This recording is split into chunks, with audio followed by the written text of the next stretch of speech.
You wake to the sound of footsteps echoing through corridors of stone, each step carrying a hollow weight that grows louder, more urgent. Your hands, small, pale and unsteady, grip at a blanket of rough wool, scratchy and musty, steeped in the odor of mildew and abandonment. The air is damp, heavy and unkind. A sliver of dawn filters weakly through a narrow slit of a window, but here in this forgotten tower chamber of the Habsburg Palace, sunlight does not belong. You are 7 years old, though no one has spoken the word aloud to you. No one tells you stories or sings you songs or teaches you numbers. No one speaks at all, not to you. To the royal family, you are a presence best unacknowledged. You had a name once, Ferdinand, but here in these shadowed walls, names matter less than silence. The door creaks open. Your attendant steps in, a woman not trained as a nurse, not permitted tenderness like a governess. She is simply paid to keep you alive, fed and hidden. Her eyes never meet yours. Instead, they pass over your face, lingering only on the almond-shaped eyes that mark you as different, as wrong, as a flaw in a dynasty that insists upon divine perfection. She sets down a bowl of porridge already cold and retreats without a word. Silence fills the space she leaves behind. Beyond the walls, cousins and siblings learn philosophy, practice diplomacy, dance in gilded halls. They are sculpted into symbols of empire. You meanwhile sit in stillness watching dust motes drift lazily in the shaft of light. You count them, name them in your mind, chase their dance with your eyes because that is all you have. Before medicine named the condition in 1866, before John Langdon Down described the chromosomal difference, children like you were nameless in another way. They were often called curses, signs of divine displeasure, or burdens too heavy for families of power to admit. In palaces adorned with ceilings painted with scenes of heaven itself, difference was treated not as natural variation but as proof of sin or weakness. Among peasants, life was crueler in many ways, yet sometimes gentler in this. A farmer's family might accept such a child as God's will, weaving them into the rhythms of rural life. A boy might carry firewood, a girl might tend chickens, and though mocked by some, they belonged. But in royal courts, belonging required perfection. Princes and princesses were not children in the usual sense. They were political currency, marriage alliances, and emblems of a bloodline that claimed purity and divine favor. What place was there for a child who drooled at table, who could not master Latin declensions, who might never understand the delicate choreography of statecraft? Such a child was not only a disappointment, they were a threat. Their existence itself undermined dynastic myths. And so, walls became tombs for the living, silence became policy, and attendants were paid to erase you by pretending you were never there. This was the hidden fate of many royal children across Europe, tucked into side chambers, convent wings, distant farmhouses. They became shadows behind the golden light of thrones, reminders that power and purity were illusions. Yet even in this silence, traces remain. A nurse's diary, a servant's letter, a half-finished portrait, or simply a rumor that refuses to die. Step closer now into these stories of princes and princesses who lived lives the world was never meant to see. Stories where love and cruelty existed side by side. Where dynasties gilded their shame with silence, and yet, across centuries, faint echoes of laughter, of songs, of dust motes dancing in hidden rooms still reach us. In the manicured gardens of Sandringham, a little boy once laughed with the carefree joy of any child. He was John Charles Francis, the youngest son of King George V and Queen Mary of the United Kingdom. For a few brief years, photographs show him dressed in sailor suits, tumbling in the grass beside his siblings, waving from palace balconies.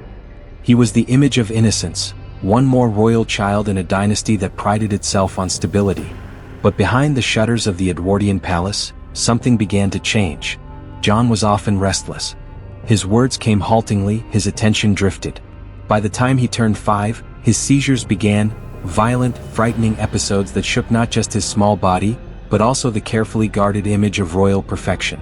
Modern medical historians now believe John likely had both epilepsy and Down syndrome, though at the time no such diagnosis was formally spoken. To the royal household, there was only one reality: John was different. At first, the family tried to maintain appearances. He appeared in photographs, paraded in sailor caps beside his brothers, waving to crowds.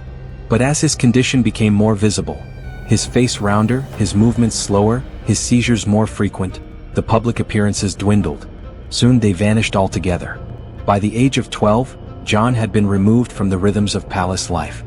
He was sent to live at Wood Farm, a small house on the Sandringham estate, away from the cameras, away from court. There, his world contracted. His companions were limited to a small circle, a beloved nanny, Charlotte Bill, nicknamed Lala, and a few trusted servants. His brothers and sisters seldom visited. Court diaries hardly mentioned him. For the public, Prince John had ceased to exist. Yet within Wood Farm's modest walls, a quieter story unfolded. Lala adored him. She described him as mischievous, affectionate, quick to laugh. He loved playing in the garden, chasing after animals and folding paper boats to float in puddles. Though history records him as a burden, in Lala's diary he was simply a boy who loved life in his own way. In January 1919, during one of his frequent seizures, John collapsed and died in his sleep. He was just 13 years old. The royal response was strikingly muted. His father, George V, wrote to a friend, "The poor boy has had a dreadful life and has always been a great anxiety to us. The relief will be great." His mother, Queen Mary, echoed the same, "For the poor little boy, it is a great release," as his malady was becoming worse as he grew older. In the language of the time, this was framed as compassion. Yet beneath it lay an unspoken truth. John's life had been treated as an embarrassment to the monarchy. His death allowed the royal family to draw a curtain of closure over his existence. Public acknowledgement of him was sparse. No memorials, no long eulogies. The boy who was once a prince had been reduced to a passing footnote. But not everyone forgot. Lala, his nanny, never ceased speaking of him with tenderness. She insisted he was no burden but a joy. "He was always full of fun," she wrote, "and a real darling to live with." In her words, we glimpse the contradiction between the official royal stance, that John's life was one long misfortune, and the lived truth of those who actually knew him, that he was, above all else, a child who loved, laughed, and deserved to belong. John's story was not unique. Across Europe, other royal children who bore signs of disability were similarly hidden away, erased in official records, mourned in silence. The shame was not theirs, but it was they who carried it. The monarchy, bound by image, chose to present strength and perfection, even if that meant banishing the imperfect to obscurity. For the British royal family, John became a ghost in their lineage. Even today, he remains the prince few remember, the child who disappeared into the countryside, where his life was allowed to pass quietly out of sight. Yet his story survives because of whispers, because one nurse, unwilling to let silence be the final verdict, remembered him as he truly was. The year was 1640. Paris celebrated with fireworks, church bells, and public prayers. After 23 years of marriage, King Louis XIII of France and his Queen Anne of Austria had finally produced an heir. The birth of a child was no small event for a dynasty. It meant security, the continuation of a fragile line of succession, the assurance that God still favored France. But behind the heavy velvet curtains of the royal nursery, unease stirred. The infant was small, his body frail, his features unusual. His eyes slanted in a way that was noticed even then, his tongue too large for his mouth, his muscle tone weak. Today, medical historians recognize these signs as consistent with Down syndrome. But to a 17th century court, without such knowledge, the interpretation was far more dangerous. The child was marked, imperfect, a possible sign of divine displeasure. The infant lived only 43 days. His short life was quickly buried under official silence. But whispers spread. Some blamed the wet nurse, accusing her of negligence or sin that had cursed the baby's health. Others turned suspicion upon the queen herself, suggesting her devotions had not been pure enough, that God had withheld his blessing. Anne of Austria, known for her piety, is said to have redoubled her prayers, retreating to chapels and confessors, searching her soul for the hidden fault that had brought such tragedy. Royal children were never just children. They were symbols of a dynasty's strength, living proof of divine favor. When an infant arrived weak or deformed, the danger was not merely personal grief, it was political. Enemies of the crown seized upon such misfortune as evidence that the monarchy was cursed, its bloodline tainted, its right to rule in question. For this reason, the death of Louis XIII and Anne's first infant was treated less as a family tragedy than as a crisis of public image. In truth, the loss was not unusual. 17th century Europe was haunted by infant mortality. As many as 1 in 3 children did not survive their first year, even in royal households. Fevers, infections, and congenital conditions claimed countless lives. What made this infant's death significant was the dynasty into which he was born. France could not afford weakness at its pinnacle. The court searched for explanations. In a deeply religious age, medicine provided little comfort. Instead, superstition and theology filled the void. Astrologers whispered that the stars had been misaligned. Priests warned of sin and divine punishment. Rumors crept through Paris. Was this God's warning to a monarchy too indulgent, too proud? Was France itself at risk of losing heaven's blessing? The Queen bore the brunt of this fear. In an era when women were often blamed for reproductive outcomes, and of Austria's position was precarious, she had already endured years of whispered mockery for her failure to conceive. Now, with a child born different, however briefly, she became the focus of suspicion. Yet in her private letters, fragments reveal something more tender, grief not just for a lost son, but for the sense that she had failed him by not protecting him from the cruelty of fate. The death of this unnamed child was quickly overshadowed by the birth, 2 years later, of a second son, Louis de Udon, the God-given, who would grow into Louis XIV, the Sun King, and embody the full glory of French absolutism. His survival was celebrated as a miracle that erased the memory of the lost infant. Official history seldom mentioned the earlier child at all. His brief life was rewritten as a mere prelude to the greatness that followed. But silence cannot fully erase truth. Servants whispered of the frail baby with unusual eyes. Midwives and priests remembered the hush that fell over the nursery. In these fragments, the memory lingers. A short life, hidden in shame, judged not for what it was but for what it was not. And so, in the shadows of Versailles' later grandeur, the story of the forgotten child remains, an early example of how royal dynasties, faced with imperfection, chose denial over acceptance, silence over compassion. The Romanovs, like the Bourbons and Habsburgs before them, ruled not merely through politics but through the spectacle of perfection. Their portraits hung in gilded frames across Europe, tall, stately, beautiful, embodiments of a dynasty chosen by God to rule the vast Russian Empire. But not every child born into this glittering lineage fit the image that courtiers demanded. In 1899, Grand Duchess Olga Alexandrovna, the youngest daughter of Tsar Alexander III and sister to Tsar Nicholas II, was present when a hidden story unfolded within the royal nursery. A baby girl was born into the Romanov family, but she was unlike her siblings. The infant was described by attendants as sickly and delicate. Later accounts, whispered through diaries and memoirs, suggest she displayed features consistent with Down syndrome: rounded face, weak muscles, and difficulties feeding. In an empire where dynastic strength was already under constant scrutiny, such a child could not be allowed to remain visible. For the Romanovs, disability was not simply a private sorrow, it was a political liability. With revolutionaries waiting for any sign of weakness, the birth of a defective heir or princess could be weaponized as proof that the monarchy was corrupt, cursed, or unfit to rule. The child quietly disappeared from records. Official court bulletins made no mention of her. In some accounts, she was said to have been placed in the care of a rural convent, raised in obscurity under the supervision of nuns. Other whispers suggested she died in infancy, her existence folded away as if it had never been. What is certain is that she vanished from history's stage before she ever had the chance to walk it. The Romanovs were not unique in this cruelty. Throughout 19th century Europe, royal and noble families often lost children with disabilities in the fog of silence. Sometimes they were raised in convents or country estates. Other times they were declared dead even while still alive. These vanishings reveal not only the prejudice of the time but also the profound fear that disability could unravel the fragile myth of divine kingship. What makes the Russian case poignant is the irony of timing. Within just 2 decades, the Romanov dynasty itself would collapse, not because of a disabled child but because of revolution, war, and political failure. In their desperate attempt to hide imperfection, they could not see that true weakness lay not in the body of a child, but in the brittleness of a system that demanded inhuman perfection. Fragments of memory survive. A courtier recalled in later years that there was a baby in the family, one never spoken of. Another hinted that a burial occurred with no name inscribed, no record kept. These scraps are all that remain of a life quietly erased. In the grand palaces of St. Petersburg, portraits of the Romanov children still hang. Nicholas II's daughters, the radiant Olga, Tatiana, Maria, and Anastasia, with their carefully staged smiles. His hemophiliac son, Alexei, is remembered in tragic detail, his suffering immortalized in memoirs. But of the unnamed, unseen child with a chromosomal difference, there is only silence. And yet that silence speaks volumes. It reminds us that the story of monarchy was not only about crowns, jewels, and revolutions.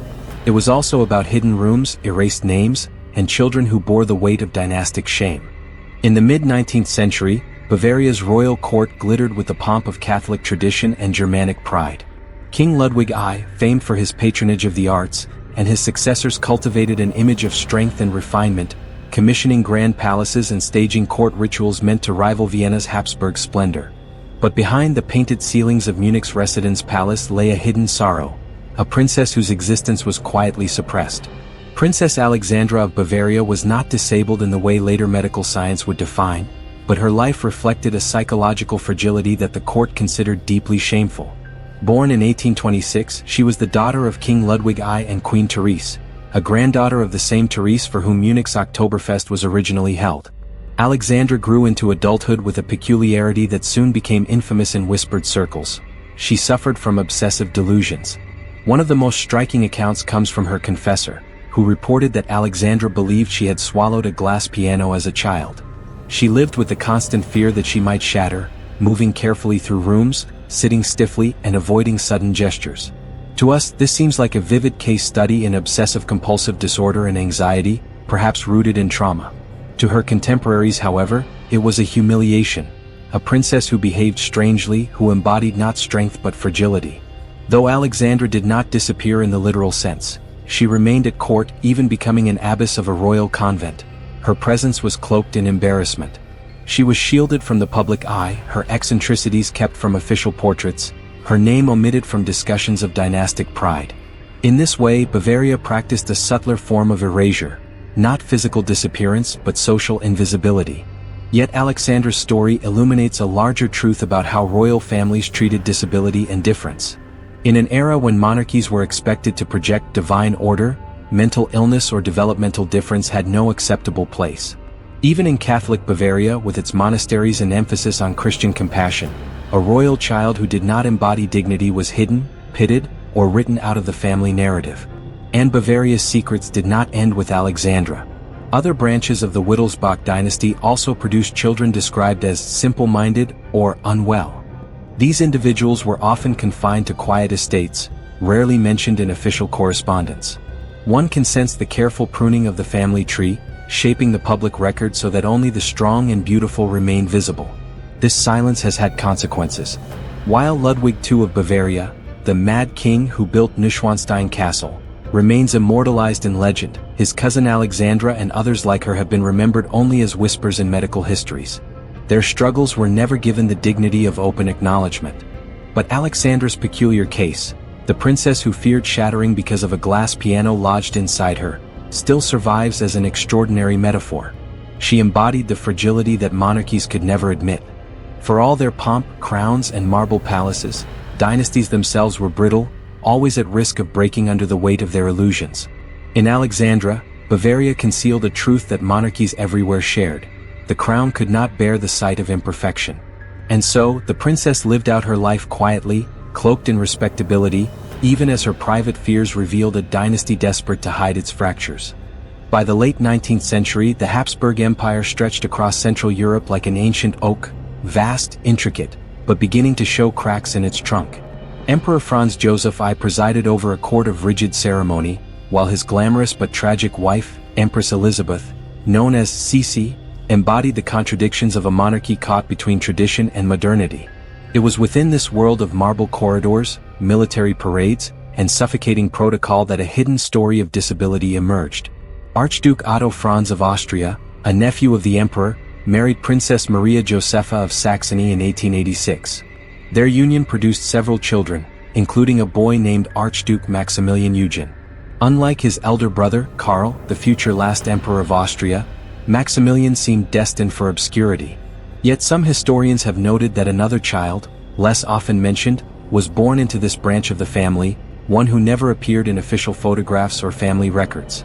The scattered reports describe a son who was feeble-minded or incapacitated, terms the 19th century aristocracy used for children with intellectual or developmental disabilities. Unlike robust heirs who were groomed for military or political careers, this child was quietly removed from the public sphere.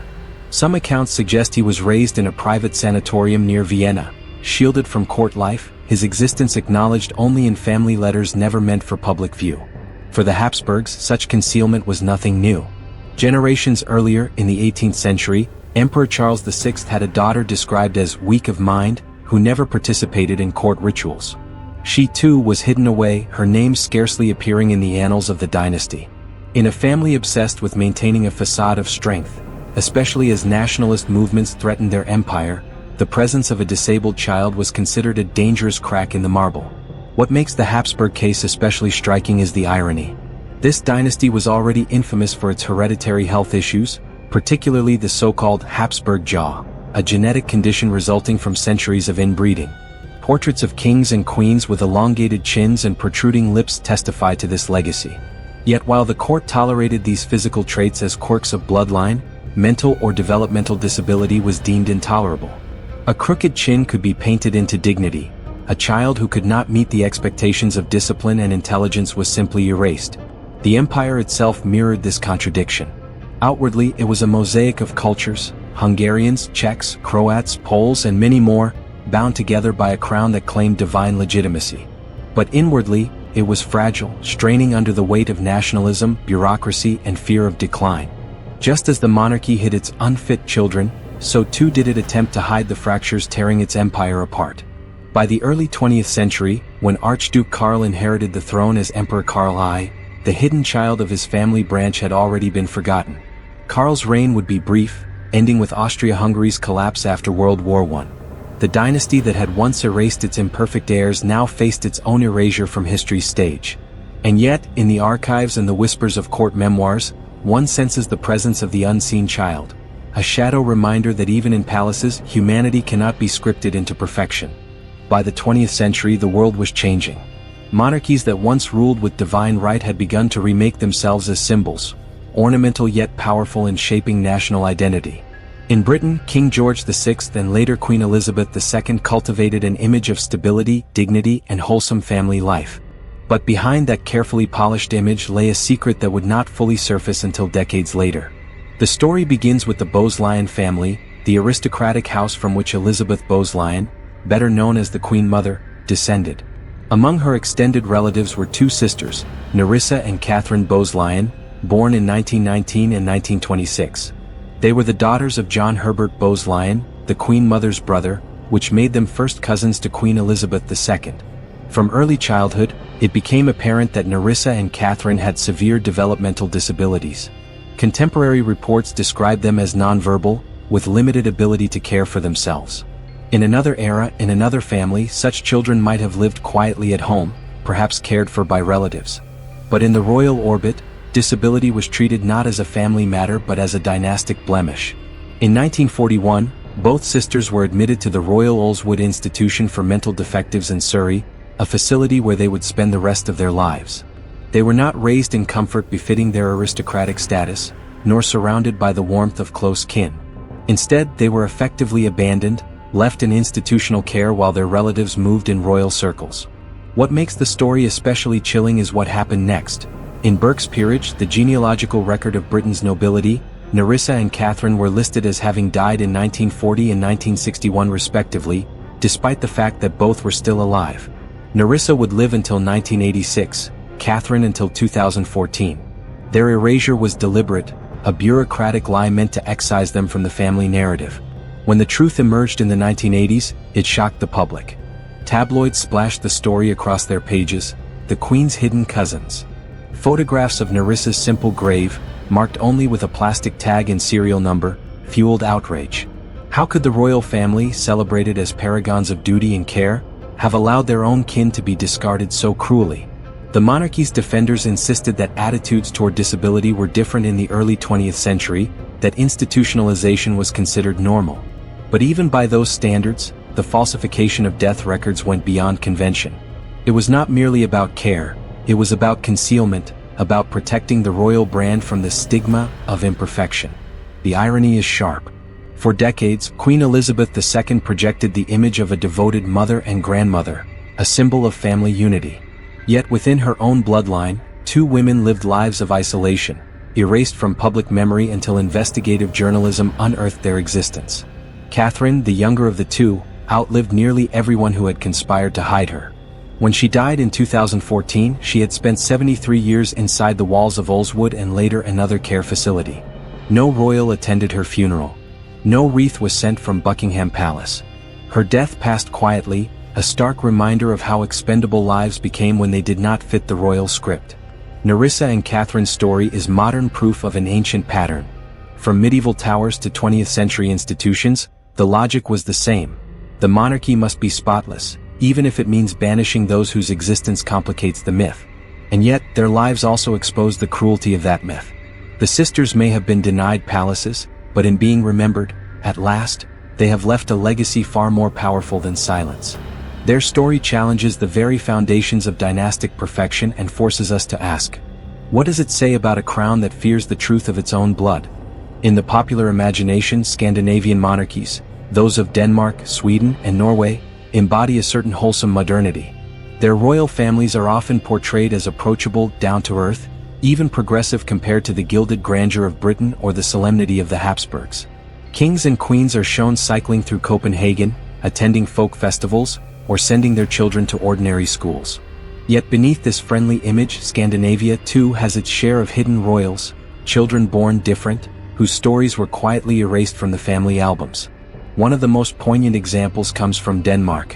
In 1899, Prince Valdemar of Denmark, son of King Christian IX, had a daughter named Princess Margrethe. Not to be confused with the later Queen Margrethe II, this Princess Margrethe lived only 8 years before dying in 1904.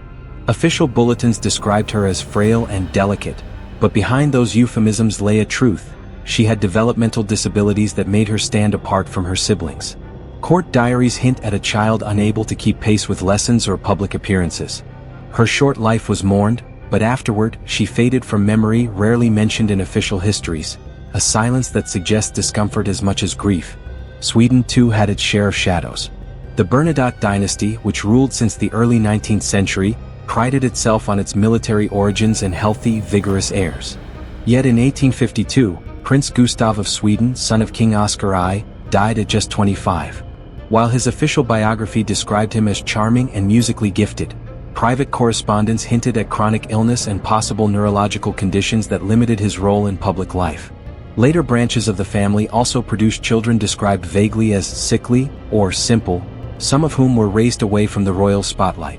Norway's case is subtler, in part because its monarchy is younger. When Norway split from Sweden in 1905 and elected Prince Carl of Denmark as King Haakon VII, the new royal house worked hard to project normalcy. Every detail mattered in convincing Norwegians that their monarchy belonged to the people. Children born into the dynasty were raised with military discipline, photographed with skis, dressed in sailor suits. But even here, whispers lingered. In the 1920s, distant cousins of the Norwegian royals, still members of the extended Danish line, were quietly institutionalized for mental weakness. Though not direct heirs, their existence was managed with the same silence familiar across Europe. What stands out in Scandinavia is how quickly the monarchies reinvented themselves after World War II. While Britain, Spain, and others clung to secrecy, the Nordic courts embraced transparency, or at least the appearance of it. Crown Princess Martha of Norway, for example, was celebrated for raising her children in a warm, informal home. King Carl XVI Gustav of Sweden presented his children as ordinary royals, attending public schools. Queen Margrethe II of Denmark made a point of appearing approachable and artistic, even eccentric. But this reinvention required a clean slate. The imperfect members of past generations were allowed to slip into silence. Their names are scarcely remembered, their lives reduced to footnotes in genealogical records.